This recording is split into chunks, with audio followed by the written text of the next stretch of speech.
Hello friends, welcome to Vijay virtual warriors.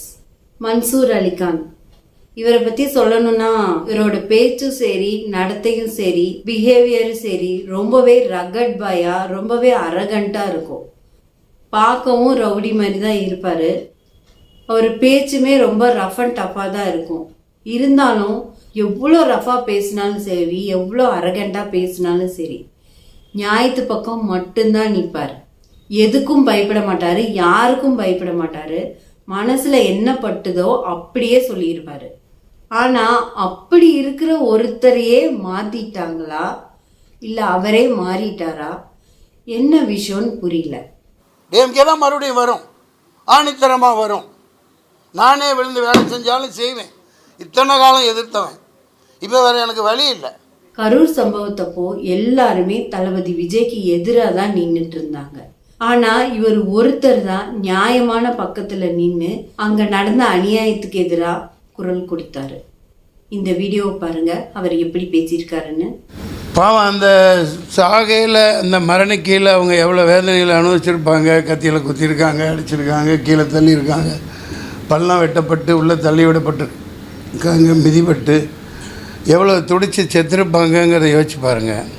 உன்னை மாதிரி வளர்ந்துன்னு கொட்டை போட்ட தொடர்ந்து இந்த நாட்டை நாசமாக்கிக்கிட்டு இருக்கிற உங்களை எதிர்த்து ஒரு ஆள் வர்றான் பேசுகிறான் அப்படின்னா உங்களுக்கு பிடிக்கலைன்னா கொள்கை ரீதியாக எதிருங்க. சொந்த மக்களை, சொந்த ஊர்க்காரங்களை காவு கொடுத்துட்டு நல்ல வேஷம் போட்டுட்ருக்காங்க.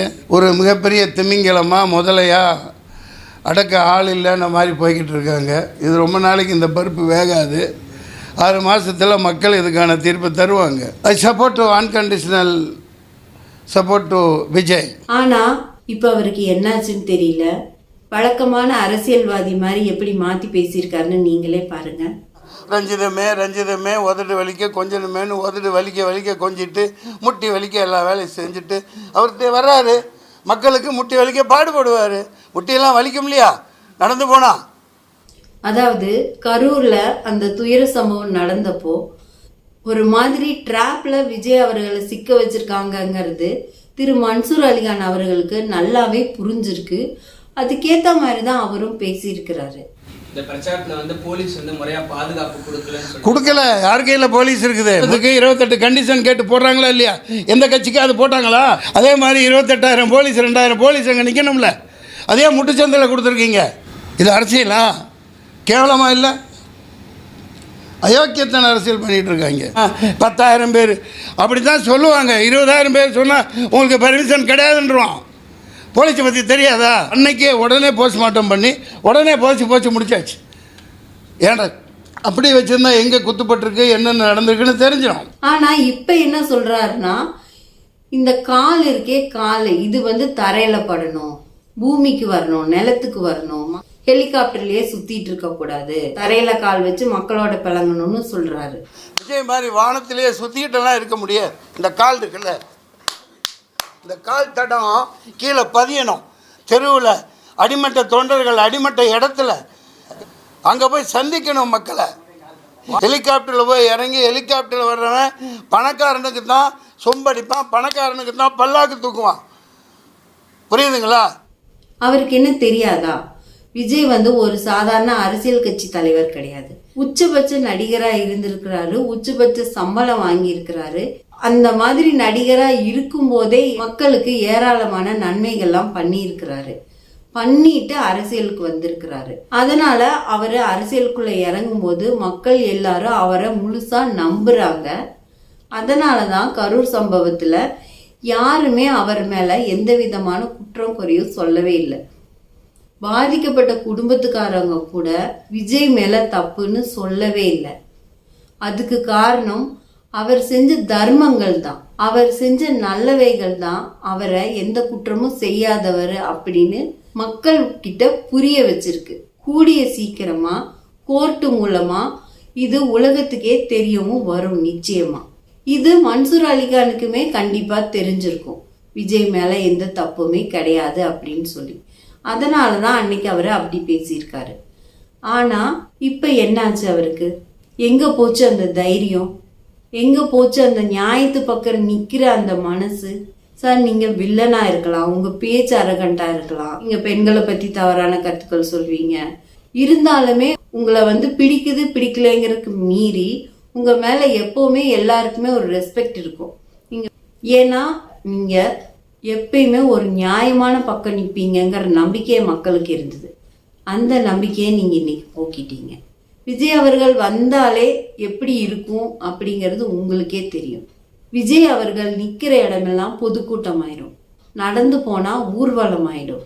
அவர் ஒரு வார்த்தை சொன்னாலே எல்லாரையும் வச்சு செய்ன்னு செய்யறதுக்கு அத்தனை பேர் காத்துட்டு இருக்காங்க. அதனால தான் எந்த விதமான அசம்பாவிதமும் நடந்துடக்கூடாதுன்னு விஜய் அவர்கள் அவ்வளோ பொறுமையா எல்லாத்தையும் ஹேண்டில் பண்ணிட்டு வர்றாரு. அவரு கரூர் சம்பவத்துல பண்ண தப்பே என்ன தெரியுங்களா? போலீஸை நம்பினது தான், அரசாங்கத்தை நம்பினது தான். இனிமே அப்படி பண்ண மாட்டாரு. 1 மாசமா அவங்களுக்காக அமைதி காத்துட்டு இருந்தாரு. அதுக்கப்புறம் கூட உடனடியா அவரு களத்துக்கு வரல. வர்ற டிசம்பர் 3ஆம் தேதி தான் சேலத்துல ஒரு பொதுக்கூட்டம் போறதா சொல்லி இருக்கிறாரு. அதுக்கும் எவ்வளோ தடங்கள் எவ்வளோ பிரச்சனைகள்னு பாருங்க. டிசம்பர் 4ஆம் தேதி அனுமதி வேண்டும் என்று சேலம் மாநகர காவல் ஆணையரிடம் அவரது தமிழக வெற்றி கழகத்தினர் அனுமதி கோரியிருந்தனர். டிசம்பர் 3ஆம் தேதி கார்த்திகை தீபம் என்பதால் காவல்துறையினர் இந்த திருவண்ணாமலை சென்றுவிட்டு 4ஆம் தேதி தான் இந்த பகுதிக்கு வருவார்கள். பிறகு 5ஆம் தேதி அவர்கள் ஓய்வெடுத்து விட்டு 6ஆம் தேதி பாபர் மசூதி இடிப்பு தினத்தை ஒட்டி பல்வேறு பகுதிகளில் இந்த பாதுகாப்பு பணியில் ஈடுபடுவதற்கான அவர்களுக்கான அந்த பணியானது இருக்கிறது. அதன் காரணமாக இந்த 4, 5ஆம் தேதி அனுமதி கொடுப்பதற்கு கொஞ்சம் சிக்கல் இருக்கிறது. உங்களால் தேதி மாற்றிக்கொள்ள முடியுமா என்று தமிழக வெற்றி கழகத்தினருக்கு சேலம் மாநகர காவல்துறையினர் இந்த அறிவுறுத்தியுள்ளது. அவர் ஒரு இடத்துக்கு வந்தாலே பெர்மிஷன் கிடைக்கிறதுக்கு இவ்வளோ கஷ்டமா இருக்கு. நீங்க பாட்டுக்கு சாதாரண அரசியல்வாதி மாதிரி இறங்கி வா, களத்துக்கு வா, தரையில வந்து நட, மக்களோட மக்களா நில்லுன்னு சொல்றீங்க. அவரு நிக்கலாம், ஆனா அங்க நடக்க போற பிரச்சனையை யார் ஃபேஸ் பண்றது? அவர் வந்து நிற்கும் போது மக்களுக்கு யார் பாதுகாப்பு கொடுப்பா? இந்த போலீஸா இல்லை இந்த அரசாங்கமா? ஏற்கனவே கரூர்ல கொடுத்த மாதிரி தான் கொடுப்பாங்களா? திரு விஜய் அவர்கள் கண்டிப்பா களத்துக்கு வருவாரு, மக்களை சந்திப்பாரு. முன்ன மாதிரி தமிழக அரசையோ காவல்துறையோ நம்பிட்டு எந்த வேலையும் பண்ண மாட்டாரு. வேணா பாருங்க, முழுக்க முழுக்க தமிழக வெற்றி கழகத்திலிருந்து ஒரு பாதுகாப்பு படை இறங்கி எல்லாத்தையும் இனிமே பெர்ஃபெக்டா நடத்துவாங்க. எல்லாரும் சொல்ற மாதிரி அது இப்பதான் உதயமான ஒரு கட்சி. அது 2 வயசு சின்ன குழந்தை மாதிரி தான். அவங்க இப்பதான் இந்த அரசியல் களத்துல நீங்க என்னெல்லாம் அராஜகம் பண்றீங்கன்னு ஒண்ணு ஒன்னா கத்துக்கிட்டு வராங்க. அவ்வளோ கூட்டம் நடக்கிற இடத்துல விக்கிரவாண்டியில நீங்க வந்து தண்ணிக்கு எந்த ஏற்பாடுமே பண்ணல. நீங்க எந்த ஏற்பாடுமே பண்ண மாட்டீங்கன்னு சொல்லி அடுத்து மதுரை மாநாட்டுல தண்ணி, ஆம்புலன்ஸ்ன்னு என்னென்ன கட்டமைப்புகள் தேவையோ எல்லாத்தையும் கரெக்டா பண்ணிட்டாங்க.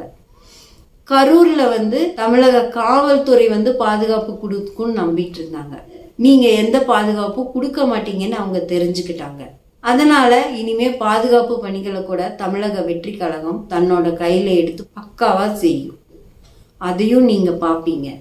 அப்போவாது நீங்க வழக்கம் போல நியாயத்தின் பக்கம் நிற்பீங்களா, இல்ல காசுக்கு விலை போன கைக்கூலி மாதிரி வழக்கமான ஒரு அரசியல்வாதி மாதிரி மாறிடுவீங்களா? யாரோ என்னென்னமோ பேசுனாங்க சார், அதெல்லாம் எங்களுக்கு பெரிய விஷயமாவே தெரியல. ஆனா ஒரு நியாயமான மனுஷன்னு உங்களை நாங்கெல்லாம் நினைச்சிருந்தோம். அதிலிருந்து நீங்க தவறிட்டீங்கும் போதுதான் எனக்கு அவ்வளோ வருத்தமா இருக்கு. ஒருத்தர் கூட அந்த மனுஷனை புரிஞ்சுக்க முடியலையே, ஒருத்தர் கூட விஜய் அவர்கள் பக்கம் நிற்க மாட்டேங்கிறீங்களேன்னு அவ்வளோ வருத்தமா இருக்கு. பரவாயில்ல, நீங்க யாரும் நிற்க வேண்டாம், நாங்க இருக்கிறோம். விர்ச்சுவல் வாரியர்ஸ், தமிழக மக்கள், பெண்கள், இளைஞர்கள், குழந்தைகள், வயதானவர்கள், எக்ஸட்ரா எக்ஸட்ரா எல்லாரும் நல்லதே நடக்கும். நாளை நமதே வெற்றி நிச்சயம். நன்றி, வணக்கம்.